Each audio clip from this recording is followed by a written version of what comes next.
Hey everybody, coming to you live from Foxwood Apartments, where I live in Fresno. Very fancy. Very fancy. As you can tell by my vertical blinds here. This is my boyfriend Cameron Crumdick, and we want to make a video where we get a little dirty. We're going to talk about... Love it. Yeah, I love it. Sorry, that's my little tribute to Molly Shannon there. I want to make a video on how to have a good sex life. So let's start with, as gay couples. So we've been together for 1 year and 4 months. I know it's not like the longest relationship ever, but this is actually the most serious relationship I've ever been in. And we were actually talking about getting married soon, so that's exciting. He's having me send him rings over Pinterest, so he gets an idea of what I want. Good old Pinterest.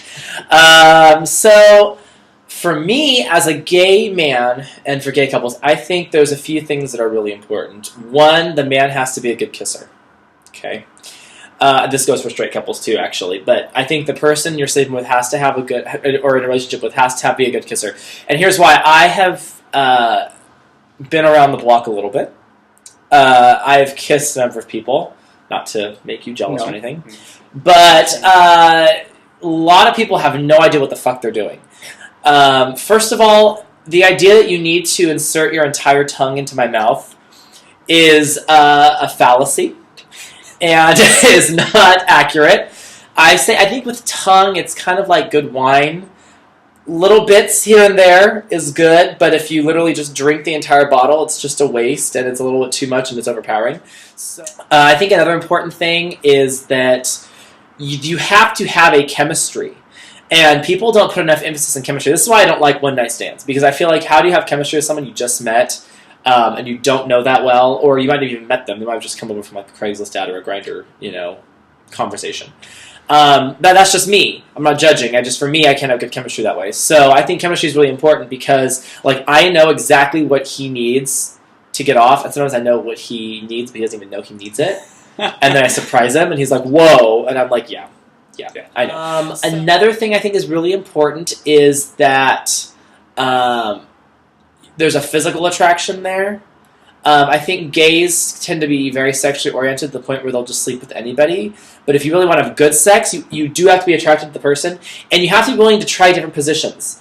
A lot of people, they stick to their top 3 positions, and that's all they do. I mean, in one sexual encounter, we usually go through about 5 or 6 positions.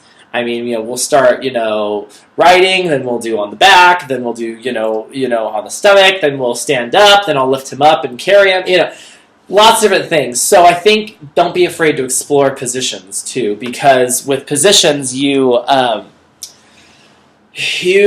explore different spots, yeah, that's a good way to put it. Those are my tips for good gay sex.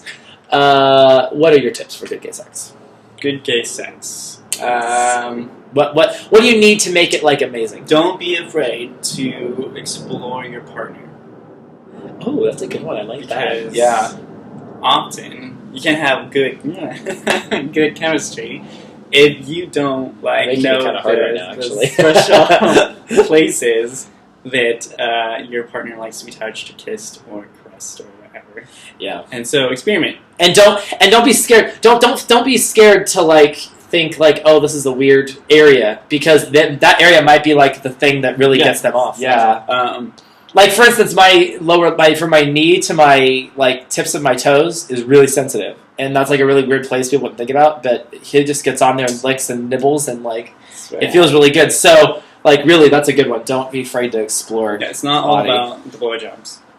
Yeah, I actually really don't think blowjobs are that great. They're great for about 5 minutes, and then it's okay, move on. Exactly. Also, don't be afraid to have some, foreplay? I mean, don't just go into the... Don't do that. Is that how you do it? Maybe I know, yeah. I don't know. Yes, I don't know. Start with 3. Yeah. And then, get into that. And foreplay is not just body contact. I mean, him walking to my front door in a thong one time was foreplay. Yeah. That really turned me on. Or back when I lived in a house and it was a little more private, he actually came to my door naked one time. That was really hot. Just make sure you do it at night and make sure that your door is secluded so you don't get arrested. No. Yeah, and then explore. I think what yours are very explorative. All your like, are very exploring. I think what makes our sex life very enjoyable all the time is that we try new things all the time. We're not just like, okay, you know, we're gonna keep it to this one style, like you were saying. We switch it up. We try new things. And don't be afraid to explore toys too. Yeah, toys. We've done toys. We've done blindfold. We've used food. He tied me up one time. We've done public situations. Yeah, well, semi. Well, actually, no. Yeah, pretty public. Yeah, there was a hot spring moment there. Yeah, in the hot springs. Basically, and the other people were there. You know who you are. So, yeah.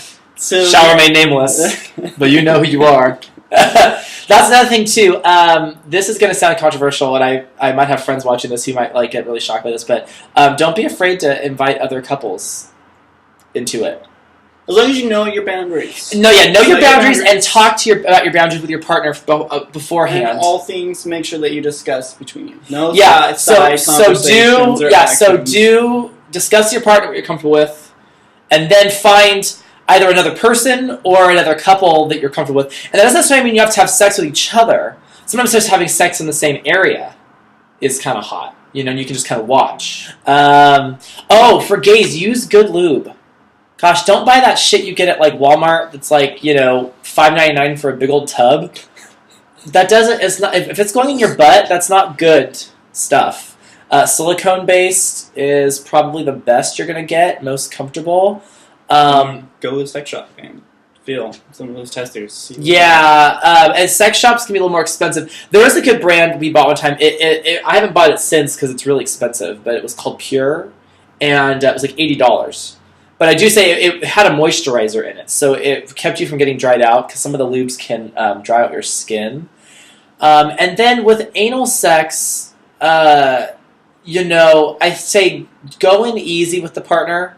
Once you're inside, this is going to sound really gross. I'm sorry for the people out there who are conservative, and this bothers you. You can cover your ears. But once you're inside, the battle's won. Once you're inside. But you need to go slow in the beginning because that tissue is really delicate, and the more tearing that you have, you're more at risk for like cancers and stuff. So just be really careful. Listen to your partner. And that's where, like, if you can take turns, if you're versatile, you can take turns, that's better because you can trade off. I'm getting more into that as I get older. Yeah. He likes to flip. So I think those are probably the most important things to remember. Hope you enjoyed this video. If you'd like to find us over Facebook, I'm Philip Bondi. He's Cameron Krumdick. I'll be sure to put the names on the screen when I edit this. My business page is Fitness with Philip Bondi. That page is strictly for business stuff, so don't ask me personal questions about sex life or whatever over that Facebook page, because that's mostly for business. But if you're interested in fitness stuff, feel free to go to that page. That page has a lot of information, has a lot of videos, has a lot of posts, and things like that. My Instagram is CrossFitPhil92. His Instagram is CameronMK. And then my website is www.bfitfresno.com. That's the letter B, fitfresno.com. All right, thank you very much. I'll talk to you guys soon. Bye.